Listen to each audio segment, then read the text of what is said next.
Bienvenue dans ce nouvel épisode des légendes de l'Ouest. Et aujourd'hui, c'est de LA légende dont on va parler. Wild Bill Hickok. Si quand on vous dit Far West, vous pensez à un duel entre deux cow-boys au milieu d'une rue, c'est grâce à l'histoire de ce personnage. Et on va vous la raconter maintenant.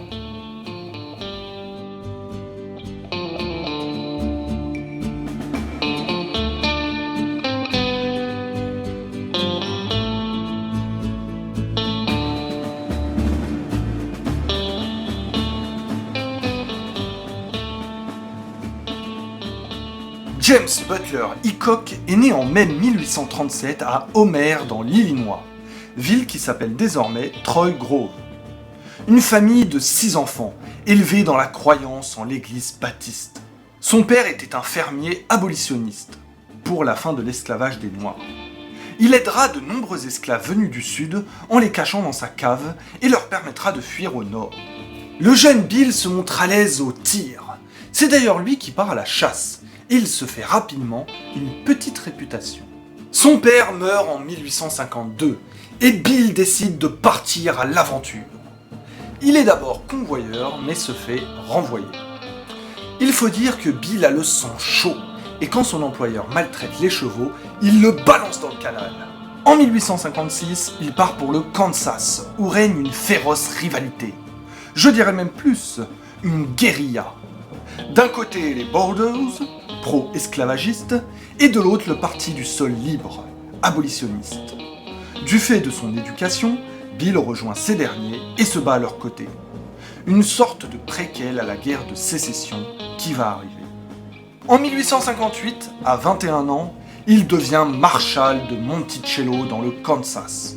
C'est jeune pour incarner l'autorité, une preuve de sa réputation grandissante. Mais il est un peu tôt pour une vie sédentaire, et Bill repart à l'aventure. Les années s'enchaînent, les histoires également. Il est convoyeur de marchandises, avant d'être blessé gravement par un ours. Il réussit néanmoins à tuer la bête. 1861, c'est le début de la guerre de sécession. Il rejoint évidemment l'armée du Nord pour lutter contre le Sud confédéré. Il est éclaireur civil et multiplie les actes de bravoure. Petit exemple en 1862. Il se rend dans la ville d'Indépendance, dans le Missouri. Il aperçoit une foule lyncher un homme. Les bourreaux sont sur le point de pendre le malheureux. Bill s'interpose, dégaine ses colts et tire des coups de semonce. Les agresseurs se font dessus et doivent fuir. La foule l'applaudit et une femme va crier « Vive Wild Bill !» Son surnom vient d'être trouvé.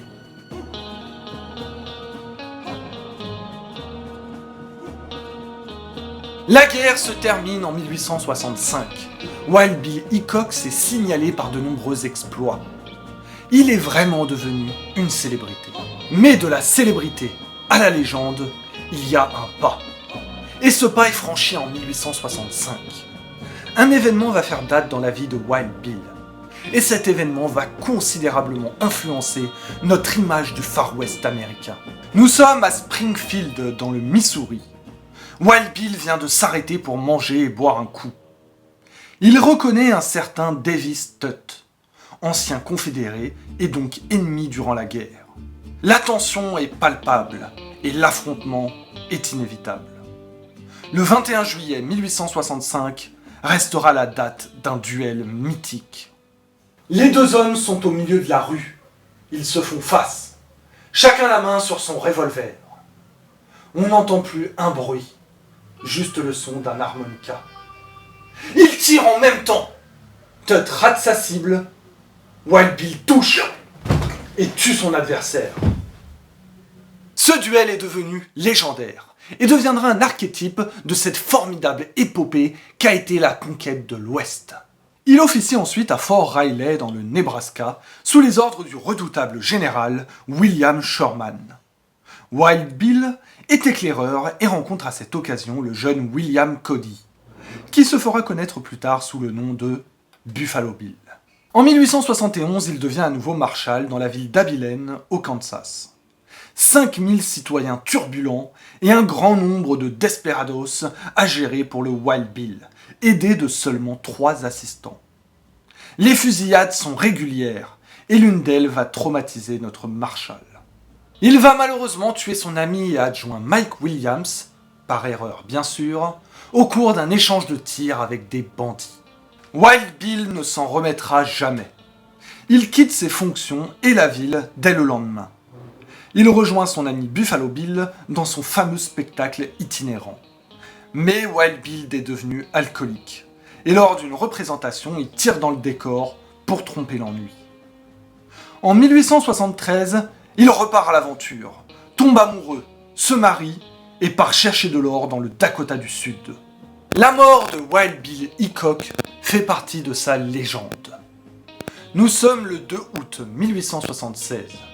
Bill a 39 ans et rentre dans un saloon de Deadwood dans le Dakota du Sud. Il commande un whisky et part s'installer à une table de poker. Petit problème, la seule place disponible est dos à la porte d'entrée. Notre cher Bill a de la bouteille. Il sait très bien qu'un instant d'inattention peut être fatal. C'est pourquoi il a toujours évité de se retrouver dos à la porte ou à une fenêtre. Personne ne veut laisser sa chaise. Wild Bill se résigne à prendre la place vide. Quelques minutes plus tard, un homme rentre dans le saloon et tire dans la nuque de Wild Bill. Il est tué sur le coup, avec dans sa main une paire de 8 et une paire d'as noirs, combinaison devenue maudite et appelée la main de la mort. C'est la fin de cet épisode sur les légendes de l'Ouest. Si vous avez d'autres noms des personnages de cette époque emblématique dont vous voulez qu'on vous parle, n'hésitez pas à nous le dire en commentaire. Je vous rappelle également que vous avez dans la barre de description les liens pour nos réseaux sociaux, TikTok ou Instagram. N'hésitez pas également à vous abonner, à partager, à mettre un j'aime, ça nous aide beaucoup. Et sinon,